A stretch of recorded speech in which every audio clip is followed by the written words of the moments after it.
Welcome to Freaked Out with your co-hosts, Liz and Landon. What's up, everybody? There are so many things we want to talk to you guys about. You'll notice the title a little different. It'll say Part 1 plus Chris Cornell. The reason being is because when we started this episode, we were actually trying to get all the facts together. And basically, Chris and Chester, the two of them, wanted to do this together. And in order for me to tell Chester's story, we also have to tell Chris's story because they're connected. I know we've done Chris Cornell in the past, so definitely go back and take a listen to that. But this one is going to be more in depth. Just be aware that they will intertwine.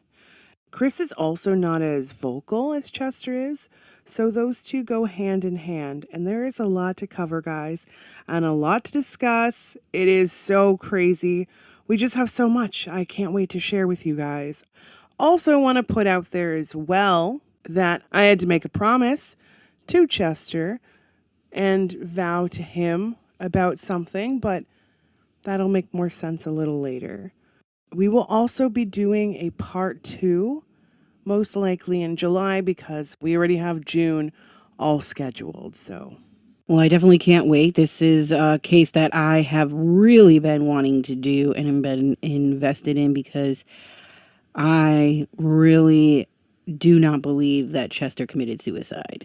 Oh yeah, he definitely did not. Now let's talk about Chris Cornell first. Well, as you all know, we already covered Chris Cornell in the past on the podcast, but there's definitely more that we need to cover. And we covered this back in August of 2022. Has it been that long? Wow. Almost 2 years. Right? Well, it's going to be sort of a refresher of Chris Cornell, but also talking about Chester at the same time. All right, well, let's get to all the things about Chris first and what he did for the world leading up to the day of his passing. We'll go from there. So, as some of you may already know, some may not, Chris Cornell was actually the lead vocalist, rhythm guitarist from the rock band Soundgarden and Audio Slave. And if I'm being completely honest, not any type of music that I ever listened to back then. Definitely up my alley. I've actually listened to a few songs from Audio Slave. That's just my kind of music, though. Oh, I love the rock, the metal, stuff like that. From what I see in the media, Chris and his wife, Vicky, were very close. And they had set up a foundation called the Chris and Vicky Cornell Foundation to raise funds and partnered with charitable organizations to mobilize support for the world's most vulnerable children facing issues, including education, homelessness, poverty, abuse, neglect, in addition to the program with IRC. That's a very wide selection of an organization for children and the homelessness and poverty and abuse. So that's really good for them. Definitely a lot of elements, which is great for, the world. The world, yeah. What's going on for our youth, for the people that are going to be taking on the world one day. I've noticed not a lot of celebrities do enough of this. We obviously know there's a handful that definitely put into being more charitable with their money, but there is so many celebrities that just don't give a shit. No, they don't. Or they'll organize, some sort of small amount of money or just a large amount of money to one cause, but really just don't have any genuine connection to it, Right, they're just doing it so that they could get the tax break. That's pretty much it. Sad, but very fucking true. He was somebody who was a humanitarian, someone who was trying to bring down all the bullshit going on in the world. Like, how can we not support that? I understand, Chris. I am also a humanitarian. But it is very interesting because people automatically were very shocked that he died. And then again, people were also surprised because he had a history of drug addiction and depression. Yeah, history of depression does not define us. It doesn't indicate that, we're going to kill ourselves. Chris was going through a lot emotionally, mentally, physically, but it doesn't provide proof that he was the one who in fact killed himself. Yeah, there's a lot of people that suffer with depression. It doesn't mean they're automatically going to. Maybe they try, maybe they attempt, something makes them not do it. But it doesn't automatically mean just because someone is depressed that they're going to go run off and off themselves. His widow remained adamant that he wouldn't commit suicide right at the time of his death because he was in a really good place, and some fans and amateur sleuths believed that he was actually murdered, which I believe as well. Oh, yeah, we both do. We do talk about that on our first podcast episode. If you want to hear those details, make sure to go and take a listen. I want to go through his day step by step on the last few days of his life and go over it with a fine-tooth comb.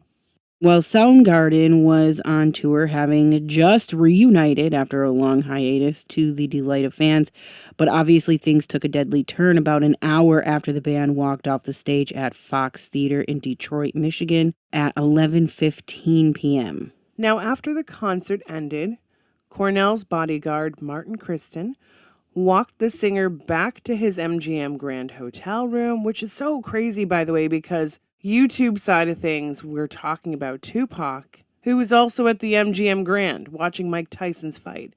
It's like the Illuminati go to this particular place to kill people, in my opinion. Absolutely. Now, look at what happened at Route 91 Harvest Music Festival. At the MGM Grand was right there outside. There was a shooter with 10 guns right in the middle of a concert. I didn't even know about that. I mean, you're also Canadian, so you guys don't see every single mass shooting that happens. But it is actually shocking that you didn't hear about it because it was like national news, because it was just the most craziest thing ever. This situation just gets bigger and bigger as we open these vaults, Martin Kristen helped him with his laptop, gave him 2 doses of Ativan and anxiety drugs, for which Chris did have a prescription. And then Martin then retreated to his room down the hall and called it a night. Now, back in Los Angeles, Vicky, Chris's wife, noticed the lights in her home were flickering on and off, and her husband had an app on his phone that allowed him to operate them remotely. Vicky started to worry about why he would be doing this at such an odd time. Definitely sounds like a cry for help. Now, she decided to call him at exactly 11:35 p.m. He did pick up the phone, but their conversation did not help her concerns, especially since he was slurring his words.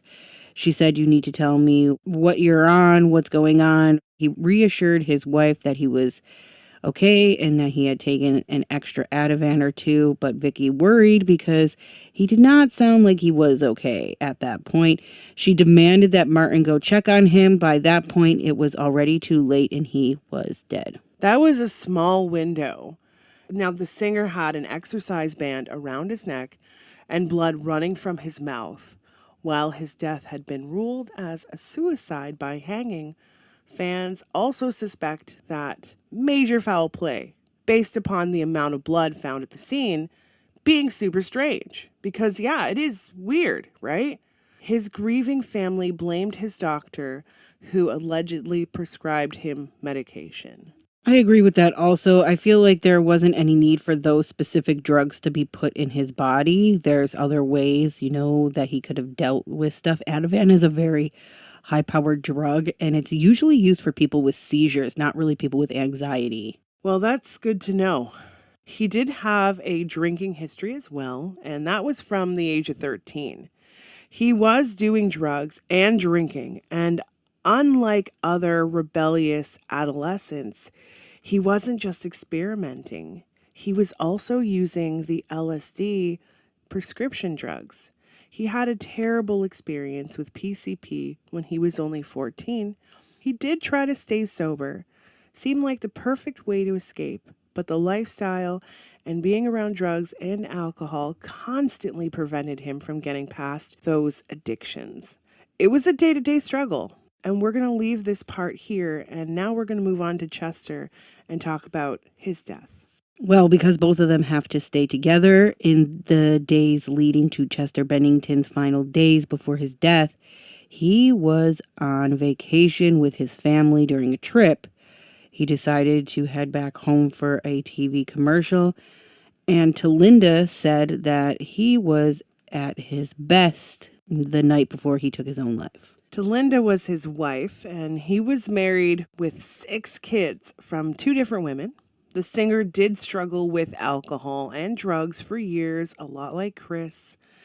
And he said in his past that he had considered suicide because he had been around abuse as a child by an older man. I definitely understand his demons there, and I understand that is absolutely just messed up, and I can see why everyone was convinced that Chester committed suicide, but he also was heavily affected by his friend Chris Cornell's death as well, who had just apparently committed suicide just in that May. Now, when it comes to Chester, he had wrote up a letter to Chris the day of Chris's suicide. Now, Chris's wife, Vicky, tweeted out a message following the news of Chester's death saying, "Just when I thought my heart couldn't be more broken, I love you." On July 20th of 2017, Chester was found dead in his home in Palos Verdes Estate, California. And his death was obviously ruled a suicide by hanging. After Chester's death, Linkin Park canceled the rest of their One More Light World tour and refunded all the tickets, obviously, because Chester is the main singer. They cannot go on tour without their main singer. I did also want to point out a fun fact. Chester was a critic of Donald Trump, and he had tweeted that Trump was a greater threat to the USA than terrorism. Now, this tweet resurfaced again in July of 2020 after Linkin Park sent Trump a cease and desist order for using "In the End" in his ad for the election campaign that year. What a fucking chump. I'm sorry, but I don't understand why these people use these kinds of music when you don't even understand what the meaning of that music is. Popularity. Guarantee. But anyways, I'm going to be honest with you guys. If you guys are a Donald Trump fan and are listening to this episode, I highly recommend stopping now because there is a lot of Donald Trump related things in this. No one's trying to be insincere, but we're just telling the story from the spirit's perspective, and yeah, we're going to go from there. The driver also told authorities that he had pulled up for a pickup at Chester's house and was alerted by the housekeeper that she found Chester Bennington's body hanging in the bedroom. Now, her loud sobs can be heard in the background of the call. The driver told police he had not seen the body himself. The housekeeper was in hysterics, obviously, but I'm also thinking, why did you not call the police yourself? I don't understand why you would call the driver or even answer the phone for the driver. It just doesn't add up. That's odd. If I seen a dead body, I would immediately alert the police. I would not go call the driver. Yeah, I'm not good in situations like that, but, I'm pretty sure I would at least call the police as well. I'd do whatever I could, Obviously, I'd be screaming, walk the fuck out of the room, make the phone call, but also while on the phone with the police, I'd be texting people people around me, help me get here fast, But I can definitely say, although in my moments, I don't know how other people would do it, it just seems unusual. Definitely unusual. Now, we also did want to mention that it was also Chris Cornell's birthday, the day that Chester Bennington allegedly committed suicide. Which is so crazy, might I add. Chester shows me that he understands why everyone in his family and Linkin Park decided to carry on with the montage that his death was a suicide. Now, from what Chester shows me, he says that there have been many conversations that he had in the past with his family because he was scared for his life and their lives. If anything happens to him, he said, just go with it. Stay safe with each other. He also told the rest of his members of Linkin Park to take care of his family and not fight the media and what it is saying. At the same time, consensus did take place when it came to Chris Cornell. As soon as Trump had started to run for office in 2015, a lot of people, including Chris Cornell, Linkin Park, especially Chester, were not about this movement. And that is why they were so openly disturbed by him. They never once thought that he would be or become the president. Me either. Me fucking either. Now, I know you're definitely scared to talk about Trump stuff because a lot of people are in this fantasy with him. You know, I remember me being in Canada, safe and sound. I'll never forget that feeling that came over me when he was announced. I get it. It's political. But people hold on to this guy as the anti-government. But he's honestly just a big sleazeball. The crazy things that I have seen that this man has done behind closed doors is so fucked up. You guys don't even want to know. I know that many have drank the Kool-Aid when it comes to him, but if I didn't see anything scary, maybe I'd be drinking the Kool-Aid too. I'm not even referencing the political side because fuck politics. But Chester was not wrong when he said, when it comes to Trump making things worse in the world, it's pretty fucking scary.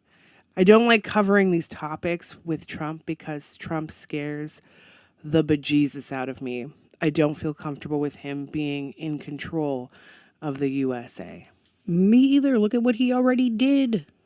Look at what he did already. To do that again, to have history repeat itself would be absolutely insanity. I'm not going to say how I feel about it because I honestly would scare people and I don't want to do that or piss people off because some huge supporters may try to, come for me with death threats. So that's as far as I'm going to go into that with you guys.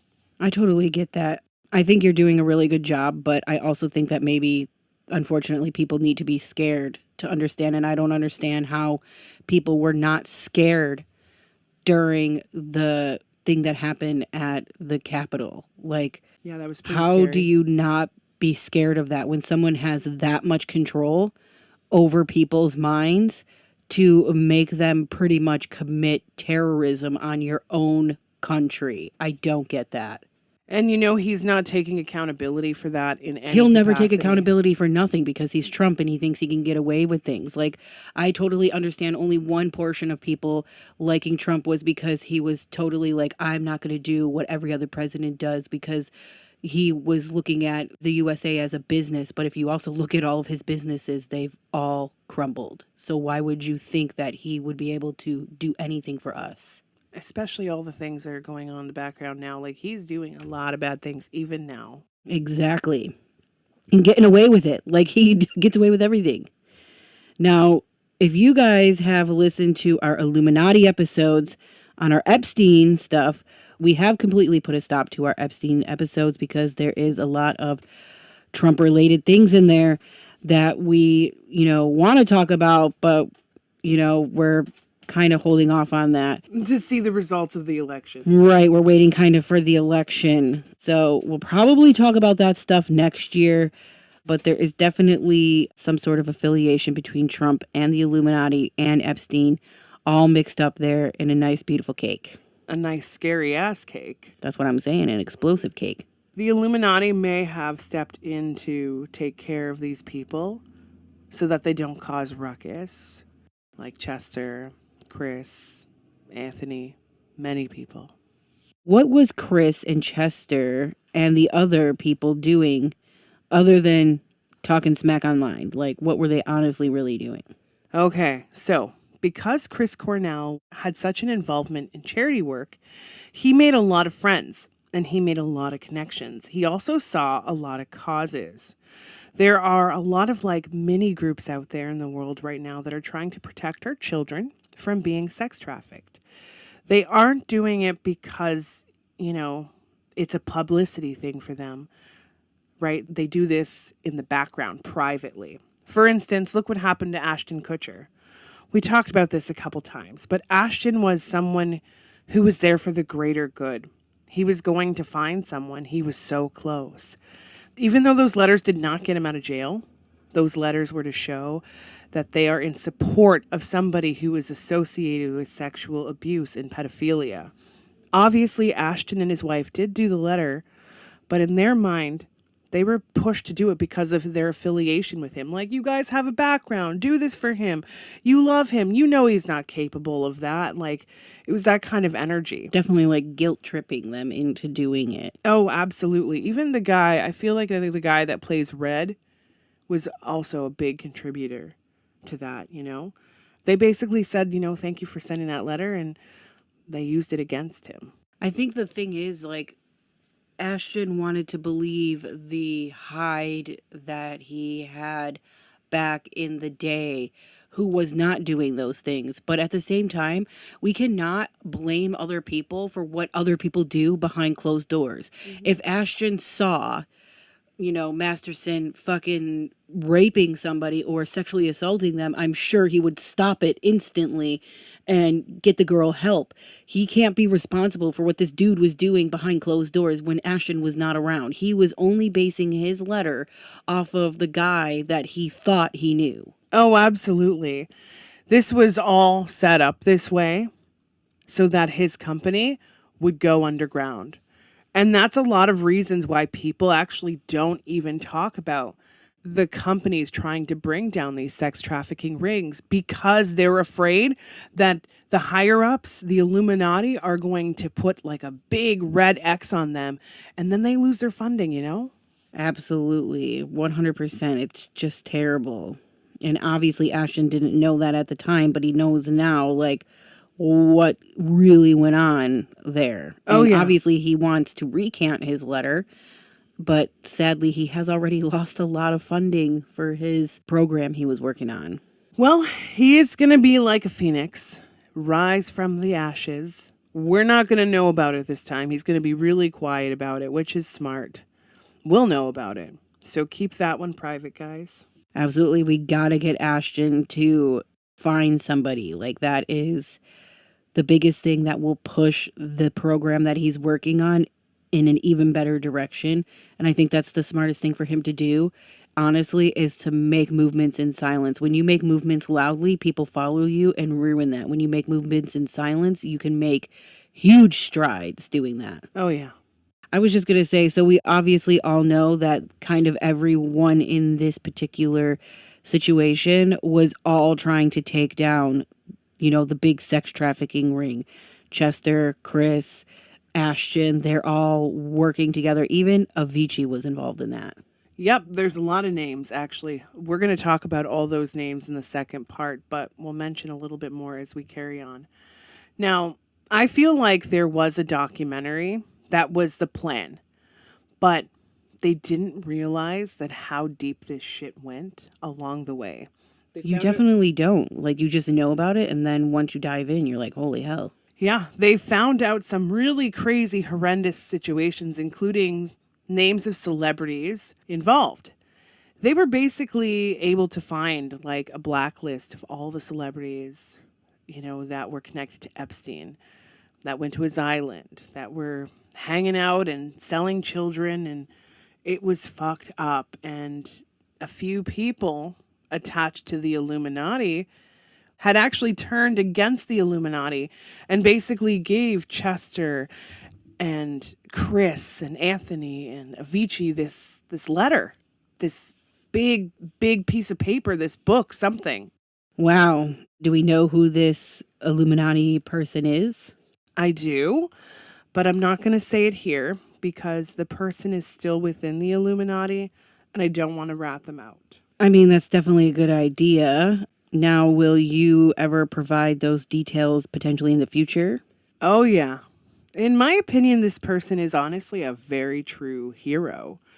I feel as though this person has done some pretty awful things, but they did it because if they didn't, they wouldn't have been able to get into the Illuminati. They did also face a lot of public scrutiny and did all of what was requested so that they could get to a high authority position within the Illuminati. And yes, they are well known. And no, we have never talked about them on the podcast even once. Now my mind's going with all the people it can be, but a lot of people don't understand how you have to do things to get the bigger picture and get the most information. And obviously getting in there to infiltrate the Illuminati to get the information so that they can then feed it to someone or someone's like Chester, Chris, Avicii, and Ashton. Oh yeah, it's scary. But you'll all eventually see why. Anyways, this informant was working directly with Chester, Anthony, Avicii, Chris, Alexis Arquette, and Hesh. I haven't confirmed 100% with her though. Twitch Boss, aka Steven Boss, Kurt Cobain, Jason David Frank, and many, many, many more. Those are just some of the names of people that I feel like have tried and lost and tried and lost. And if you look at all these people, they were broken people, struggling people. Everyone is so quick to believe suicide. Even Adrienne Shelley. I feel like, no, she was not part of the situation. But what I do feel is that it's kind of the same thing. The person that killed Adrienne Shelley tried to make it look like it was a suicide. And obviously, we automatically assume suicide. We have to stop thinking that way. I definitely wouldn't think that, in my opinion, someone who is such a high ranked celebrity would commit suicide when they have all this money and all this stuff to help them. You know what I mean? They can get help. Whereas someone who's homeless living on the street, I would believe they would commit suicide before a celebrity. Oh, yeah. And all these cases are connected somehow. And I've figured out things and I've gone along, you know. Now, Avicii, gosh, I have tried to do readings with this guy for so long. It is like pulling, well, not even teeth. It's even worse than that. Like this guy, he is a very quiet person with zero interest in communicating about this scenario, specifically because he's afraid for his family's life, which I totally understand. So that is the biggest reason why Avicii has not been interested in communicating with me specifically on this topic. It's really hard to channel a spirit and just talk about fluffy shit, you know, especially since you know all these crazy things in the background happened. But I am respecting his energy, but we don't know. It might change in the future. Definitely. He was trying so hard to be out there and then he was silenced. And now he lost his life over that. He might be angry about it. Absolutely. Now, this informant gave them all the information and they had proof, finally, of what direction to go when it came to this sex trafficking ring. And then it went to a standstill, basically. Well, from the sounds of it, all of our team, the A team, were pretty much recording everything. They had mounds and mounds of information. It was no longer becoming a documentary. It was becoming more of like proof of what was going on. Now, from what I gather, all these guys came together, and some women, and had like a little secret phone meeting, secret places they would meet, trying to keep everyone out while taking on this big role together. Every single person involved in this had to swear that they would not involve their family in any capacity. So in that case, in case the families were ever interrogated by anyone, this information would no longer be valid because they would be too scared, you know, for the family's lives. So basically they just kept it private so that their family didn't have to deal with it. And it was hard. So let's rewind for a moment. While Chester was on vacation with his family, he actually ended up leaving to go to a commercial from his vacation. But there was also a secret meeting that took place. What was happening at this secret meeting? Because Chris was one of the leaders of this project, he was no longer alive anymore. So Chester had to be the one to pretty much organize everything. And although Chris had a majority of it, he was also someone who had some documents. Chris was the one that had mostly everything, though. And when he was killed by the Illuminati, a lot of proof went down the toilet. And pretty much when they were doing these meetings and talking about it, this was basically to find out, like, where do we go next with this? This was the first official meeting pretty much since Chris died. Now, did they get anywhere at this meeting? Did they figure out where to go next, what to do next? I'm pretty sure at this point the Illuminati was in that meeting with them. So unbeknownst to them, I feel like they bugged something or someone where they had access to the entire conversation and really got to see who was all involved. I believe that Chris had written down the date and time of the next meeting, and Chris had written down the time and the place of the next meeting in his home, which is when the Illuminati obtained all that shit from his home. They found this little note. And so then they got together on Chris's birthday, which was the secret meeting date. And then we find out basically everybody was fucked from that point on. Pretty much. Now, during the meeting, Chester revealed that he had also had extra documentation in his home that Chris had given him for safekeeping. I don't even think that Chester even realized that Chris had actually given him the most sacred, valued information, which is why Chester had it. Chris trusted him the most. I mean, I get why he didn't tell him, but I wish he did. Right? Now, from what I gather, they were always paranoid that people were watching. Like, extremely paranoid. I mean, yeah. But also, they were worried because people that were connected to this A team were getting killed. People were following them, leaving threatening comments. It was just out of the norm, and they felt like they were all being watched. But Chris specifically felt like he was being watched for a while, and at this point had no one to share this information with other than this group of people. I mean, you're not wrong when it comes to having all this information to unpack. I think that we should leave it here and see how everyone will digest this information. And then in July, we will make the second installment. Perhaps, who knows, maybe there'll be some other spirits that are willing to come forward now that we're trying to talk about this. And obviously, it's going to be on the exclusive side of the podcast. Oh, yeah. And that's it for the month of May. We also have Heyman Lee that we have yet to do, but we'll get her done. We have a lot of things to take care of. A little bit busier than normal right now. So don't worry, guys. It'll happen. Next week will be another low-key, fun, spooky Hollywood Tower of Terror episode. Some of these older cases, I find it's a lot easier to just get the information and enjoy those. Oh, yeah. And this particular episode, might I add, is based on a fake story, but there's something real there we're going to talk about. There's also a lot of old cases, that we get a lot of detail. And I know that somebody had mentioned in the comment section about our Jack the Ripper series and how our Jack the Ripper series, might be a little bit over the top. But unfortunately, I can't control what these spirits tell me, especially when we're dealing with a case from the 1800s and prostitutes. They're going to talk about their sexual experiences. So just be aware before you watch and listen to Jack the Ripper. But we try our hardest to give everything out there, and we're trying to be more open. And even those very embarrassing comments, I want to just give them to you guys so that you guys have all the information, because I find it quite frankly pretty interesting, all the different little things that they say.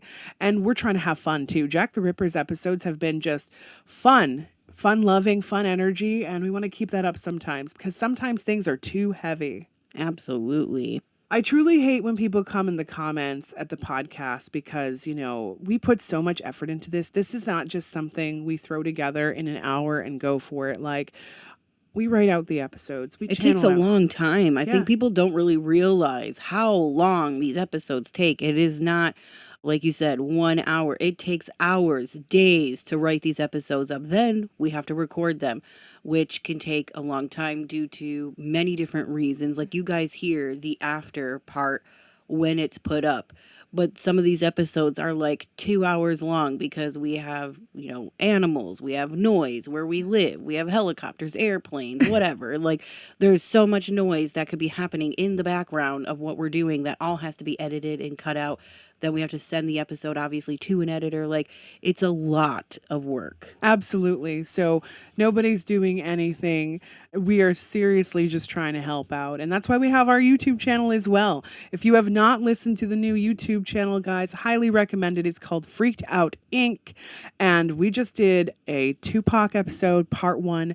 The part 2 is coming out here very soon. And then we also have so much more coming, plus all of the crazy, wonderful, intense, dramatic, fun episodes on the podcast. So keep listening to us everywhere. Absolutely. And I know that there are a lot of our true followers out there that do, value everything that we do. Oh, we know you do. All right. Now on that note, until next time, guys, stay freaked out.